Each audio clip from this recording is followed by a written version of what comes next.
has increased in unprecedented way, which has never been happened in before last 10 years. And Madam, if you have seen the budget speech of last year, no, this year, last full year budget speech of Madam FM, and she has outlined 7 principles, Saptarishi, which will pave the path of this country to become a developed country in 2047. And there were so many: green finance, infrastructure, youth power. But one of the most important aspects of this 7th principle was financial service. Now the government is also of the opinion that the financial service is one of the services which will also drive this country to achieve the target of a developed country in 2047. And we all are professionals, which are directly or indirectly related to all sort of financial service. And recently, under the leadership of Madam, the ministry has notified what is financial service. She has notified 4 kinds of service as a financial: bookkeeping, accounting, taxation, and compliance of the financial fraud. Now this financial service work they have set up in the gift city like IFSCA in Gandhinagar, Gujarat. And now, under the leadership of Madam and the Prime Minister, the country can envisage, because of this setup of IFSCA gift city in Gandhinagar, if India can be a leader in the pharmaceutical center, if India can be a leader in the software export.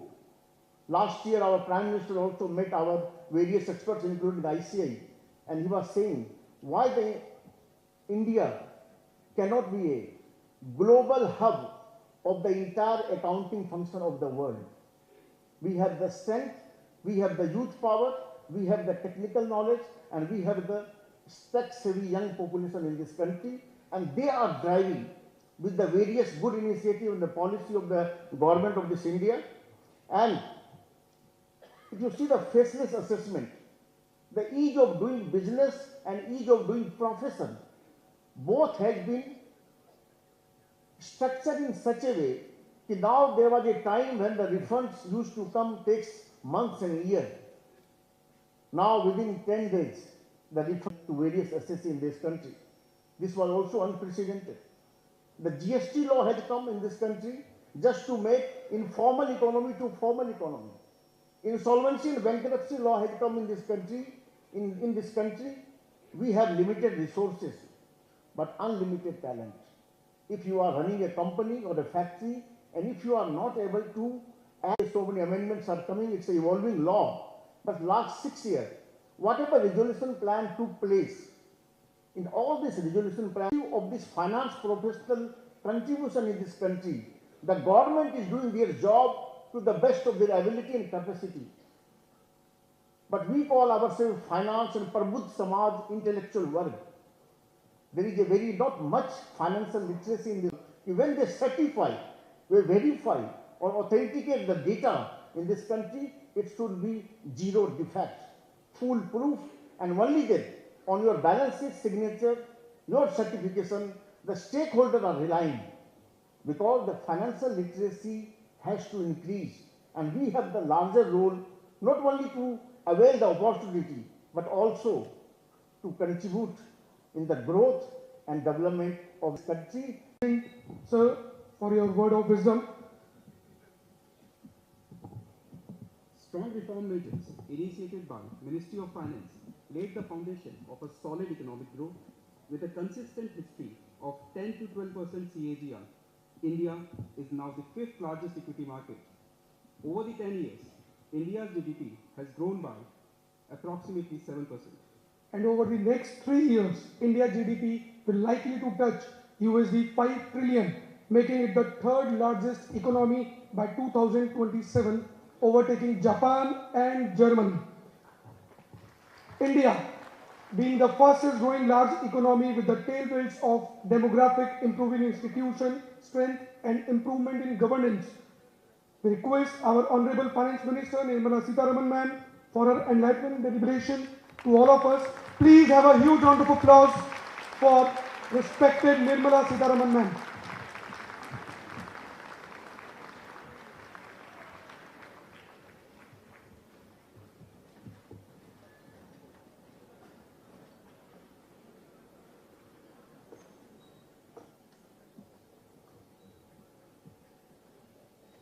Namaskar.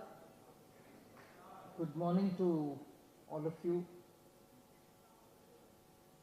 Chartered Accountant Ranjit Kumar Agarwal, the President of ICAI. Advocate Sanjay Jhawarji. Justice Bhandari. And all dignitaries on the dais, dignitaries and the elite of Jaipur who have come over for this meeting. I'm really privileged to stand here in the land of warriors, most of whom have been great source of inspiration for all Indians. Savai Jai Singh, Savai Man Singh, Amar Singh. Even today in the armed forces, you have great number of people from Rajasthan who defend our country, not so much in the deserts,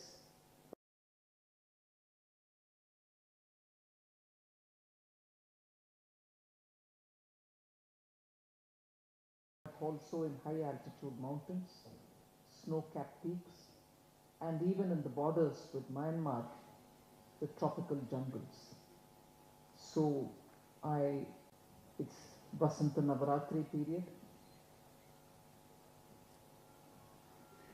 We worship Shakti, all right, but on the Navami day, it is going to be all Ayodhya. After several decades, several centuries,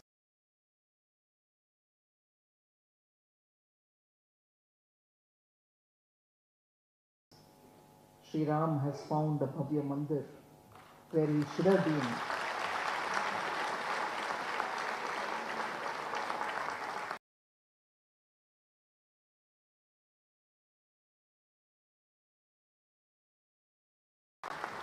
Where he should have resided, and as you say in Rajasthan, Virajman, in that holy, beautiful Bhavya Mandir for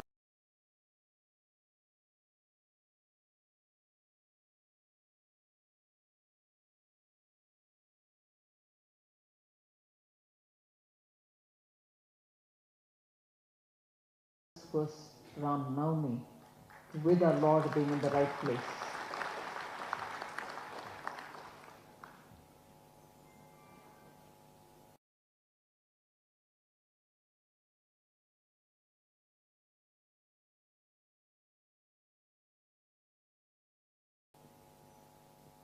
And with the Pran Pratishtha of Sri Ram, all of us can hope, and I'm sure we'll realize our dreams.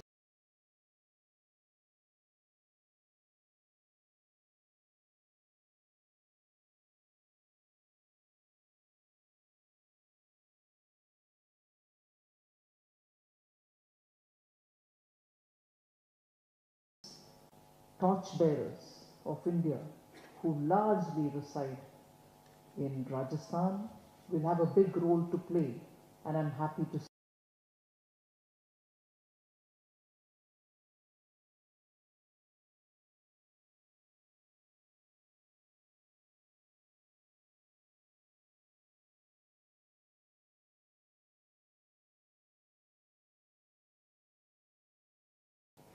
irrespective of party affiliation. No one could hide the fact that you were not sure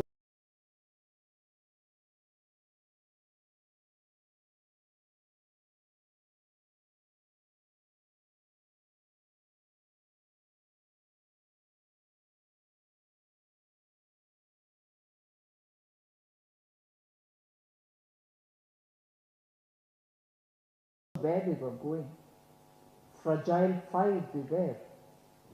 Kept hidden this fact from you, so you didn't have to be in the opposition.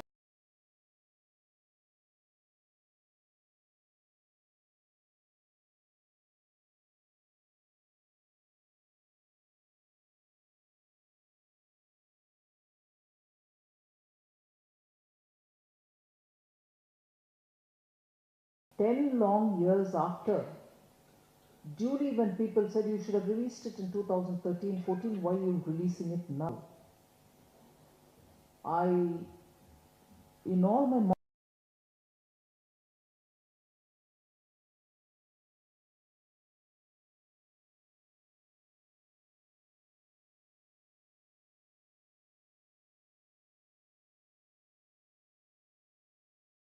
collateral damage to the economy, and shortage of coal would have resulted in 72 hours of blackout in the western part of India at that time, or shortage of coal would have left many of the thermal producing companies, thermal producing public sector undertakings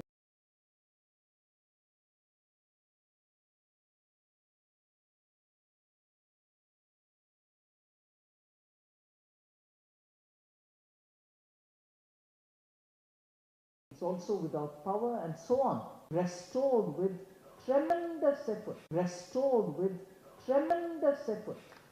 transparent effort, with not a whisper of corruption and a complete dedication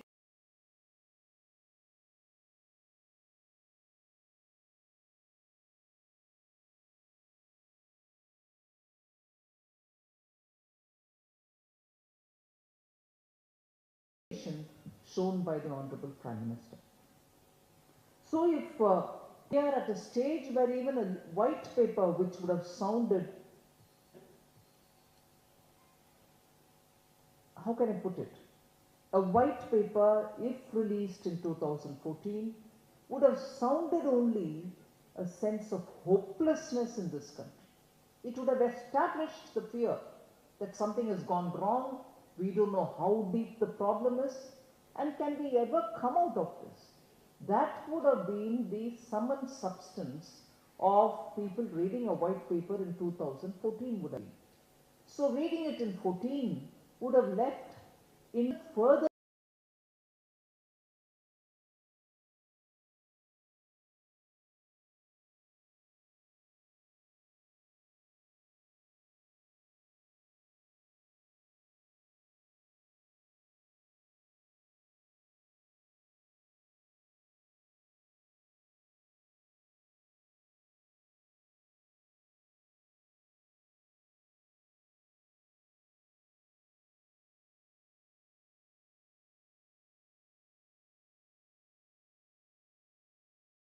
that within a few years, maybe just 1.5, 2 years too.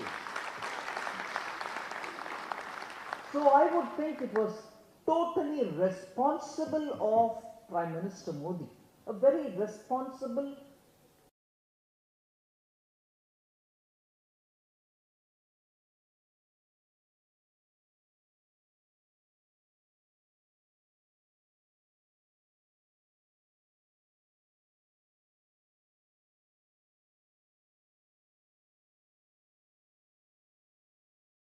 caring decision of Prime Minister Modi that he didn't white paper there then from the table of the House. That is why the white paper came much later than when it was expected by a large number of people. Now today, the third quarter of 23-24 saw an unprecedented growth of 8.4%. Unprecedented in the world history. And why am I saying world history? I'm not comparing years, decades before, centuries before, but I'm still using the word history because in today's volatility, not one war, 2 wars, and yesterday probably a third war, if I may call it that. I don't wish the war, I want peace to prevail, but I'm saying a third incident of something going wrong. Disruption in high seas, pirates in the Red Sea, disruption in global high seas means your trade and traffic of goods, movement of goods are all unpredictably affected. West Asia is the source of maximum crude coming to India. Of course, we have strategically during the COVID times and immediately after that also started buying from Russia because it was coming at a discount. It was in our national interest to do that. We started obtaining it. So if 8.4 growth in a quarter in the year 23-24 can happen, it just shows how much Indians are waiting to grow and move faster to achieve greater goals. And if the fourth quarter is lucky and we get a good number, I'm sure we'll average out at 8 for the overall 23-24 growth. And I would think, if not at 8, it is possible to sustain a good high growth in India because the entire ground has been created for every entrepreneur to feel that this is the best time for him or her to come out and undertake responsibilities. So I do not want to reel out with the passenger vehicle sales, tractor sales to prove that economy is moving all right. It will not be moving all right if only the economy is not rightly positioned. But that one indicator which comes out every month is today used like a barometer. You're just reading the economy using that every month. And that was not a luxury which was available earlier. Now it is available post GST's introduction by this government. And after the introduction, even if the first few years they had a lot more of teething problem, today it is stabilized. Of course, there's need for us to further rationalize, further simplify the GST. But even today, it is giving us that one indicator with businesses, chartered accountants, economy observers, all will be waiting to see ye kya hone wale hai is mahina, GST collection. Are you not waiting for it every month? Yes. Every month on the first, we look forward to knowing what is the number. And once you know that the number is really on the uptick, you know the economy is doing well. Then everybody sits up saying, chalo, aur aage.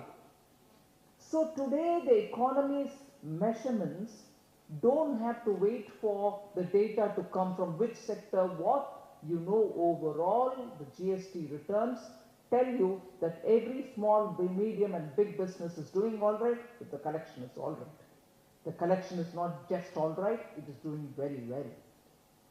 And now, after the election, the way in which the BJP Sankalp Patra is already speaking about, further reforms will be taken up. One such a thing, of course, the GST Council will have to take a call, is to look at rationalizing the rates, making it far more simpler, looking at bringing rates reasonably for all goods. Of course, India is a country with wide disparity in income. We can't afford to have people paying the same rate for extreme luxury goods as much as daily essentials. So some common sense logic will have to prevail and people will have to sit in the council and think about it, and I'm sure those activities will happen.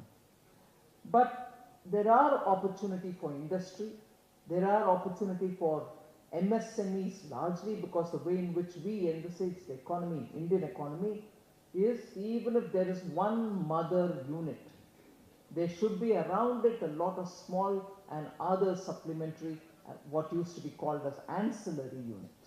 We need that ecosystem for every major production. If 6G is going to be rolled out, 5G is successfully rolled out, we need the ecosystem to produce and support these kind of major producing or manufacturing units in India. If 600 or more than that, nearly 1,000 aircrafts are going to be coming into India to join into the civil aviation fleet, the maintenance, the repair and operations of these aircrafts will also need manpower, will also need technical manpower, and their accounting processes will also need your support. So there is ever so many opportunity for businesses to grow. Chartered accountants themselves have so much to update, and I'm glad that Ranjit Kumar Agarwal, the Chartered Accountant President of ICAI, is a very reform-minded person. He's brought in a lot more steps to enable more and more students to qualify. I would only want to underline the fact that have undertaken signing of MOUs with a lot of countries. With that, mutual recognition of qualifications are completely possible. There can be exchange of professionals between the countries with whom we are signing these MOUs. I'm very convinced that that is going to benefit chartered accountants in a very big way. You're already forming groups to be able to globally work as outsourced centers. There was somebody who received the award for and a recognition for running the largest such a outsourcing place. You've set the trend. We are signing it with other countries. Good luck to such people who have taken these initiatives. And very glad to see Rajasthan standing out in this. There were several things that I wanted to talk about. The profession itself, where you're doing a lot of internal introspection on how best the practices can be, how you can make your accounting standards meet up with global standards, and how you can ready all members of the ICAI to be savvy to handle these technology-driven accounting times of our era. I even tell the entire board, the Direct Taxation Board and the CBIC, that the technology that they use is not for technology per se. The technology that they use is an instrument for making life easier. So it should have the right content of what an assessee is looking for. It can't just be a, technically I've done the job, but the assessee knows that it's not meeting his requirements. The chartered accountant knows that it is not up to the mark. So I always tell the boards that if they do have their own expertise, or if they're commissioning an agency to do the work of getting the technology for them, it should be suffused with people from the profession, from the chartered accountants, from the cost accountants, to come and assess if it is going to adapt to the requirements, so that compliance becomes not complicated but simple. So more and more chartered accountants and their engagement with the boards, I would think, will make systems easier. It will make life easier for taxpayers. It will make it a lot more savvy for the profession to say, today I'm giving my knowledge component, but the monotony of my job is taken away because of technology coming in. So in summary, that is exactly what I want to say to you. And this is what the Prime Minister is hoping, that India will be knowledge driven. Areas like tourism, particularly standing in Rajasthan, which stands out for tourism, will be one of those big job giving areas. A lot of emphasis is being given in the manifesto for youth, for tourism, for technology driven growth, for artificial intelligence and Internet of Things, so that we are able to bring greater transparency into the processes and decision making. So with these words, knowing that there is an interaction, I will not take too much time for a monologue. I leave it for you all to have the interaction conducted so I can respond to some of your questions. Thank you very much. Respected ma'am, a big thank you for sharing such insightful and important knowledge with us. We are sure that all our eminent professionals and intellectuals from various forums are enlightened with your words. Ma'am, as you know, there is no cure of curiosity. We would love to hear you more in near future. We have received a few questions in advance from various forums. So we will hand over the dais to Advocate Sanjay Jawar sir for question answer session. Yes.